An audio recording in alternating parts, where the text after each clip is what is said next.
दिया हुआ है sum of the either pair of opposite angle of a cyclic quadrilateral.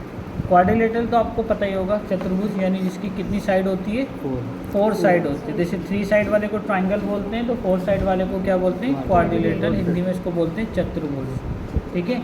लेकिन इसके नाम के आगे क्या लग गया, साइक्लिक, तो इसका मतलब ये हो गया कि सर्कल के अंदर बनने वाला क्वाड्रिलेटरल क्या कहलाता है, साइक्लिक क्वाड्रिलेटरल, ठीक है। क्लियर है। अब हमने क्या प्रूफ करना है कि इनके either pair of opposite angle, यानी अपोजिट एंगल का सम 180 होता है। तो अपोजिट एंगल कौन कौन से हो गए, एक तो बी और डी हो गया। कौन सा, बी और डी, इनका सम कितना प्रूफ करना है, 180।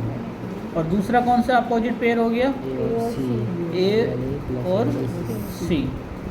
तो हमें दोनों पेयर करने की नीड नहीं है, कोई एक पेयर कर दोगे तो भी काम चल जाएगा, ठीक है। तो गिवन में मैंने कुछ था नहीं तो इसलिए लिख दिया आपने, in a circle with centre O and A B C D is a cyclic quadrilateral, ठीक है। अब इसमें हम सॉल्यूशन में क्या करेंगे, यहाँ पे हमने सेंटर डाल दिया और ओ, अब इसको क्या करेंगे आप, ठीक है, और एक इससे ज्वाइन कर दिया, ये आपका बन गया, ठीक है। अब एक बार बताइए, अगर ये जो सेंटर है, ये जो सेंटर है इसको नाम डाल देते हैं क्या, एक्स। तो ये जो सेंटर वाला एंगल है वो इसका क्या होगा, डबल होगा, नहीं होगा, बताया था ना। सेंटर पर आकर जो रिमेनिंग का होता है पीछे की तरफ होता है, तो अगर ये x है तो ये b का क्या होगा, डबल होगा ना, x इक्वल होगा double of angle b। Reason क्या लिखेंगे, वही angle subtended by an arc, ठीक है। थ्योरम को याद कर लेना। ये हो गई इक्वेशन फर्स्ट। सिमिलरली अगर हम इस वाले को नाम डालते हैं y,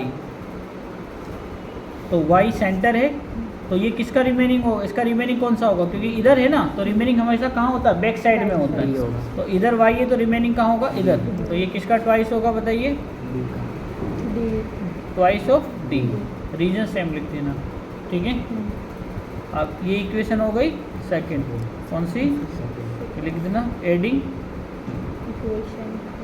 equation first and second, Hindi में लिख देना समीकरण 1 व 2 को जोड़ने पर। तो 1 एंड 2, फर्स्ट इक्वेशन का लेफ्ट साइड क्या था, x, प्लस सेकंड वाले का लेफ्ट साइड क्या था, y, और फर्स्ट वाले का राइट क्या था, 2 एंगल b, इसका था 2 एंगल d। यहाँ x और y को ऐड करेंगे। अब यहाँ पर x और y बताइए क्या बन रहा है, x और y पूरा एक सर्कल बन रहा है, कंप्लीट एंगल बन रहा है ना।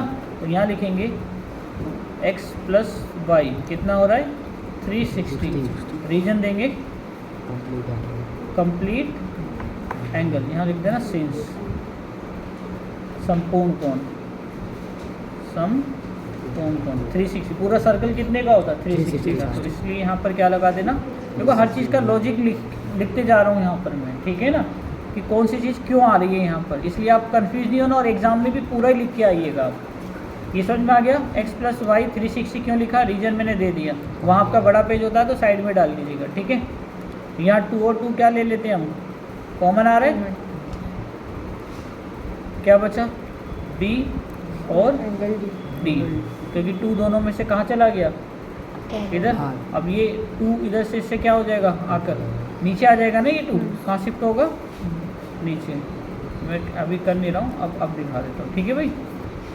तो एंगल b और एंगल d, ये 2 मल्टीप्लाई है ना, तो इधर आकर क्या होता है, डिवाइड, कैंसिल हो जाएगा। डायरेक्ट भी कैंसिल कर सकते थे आप।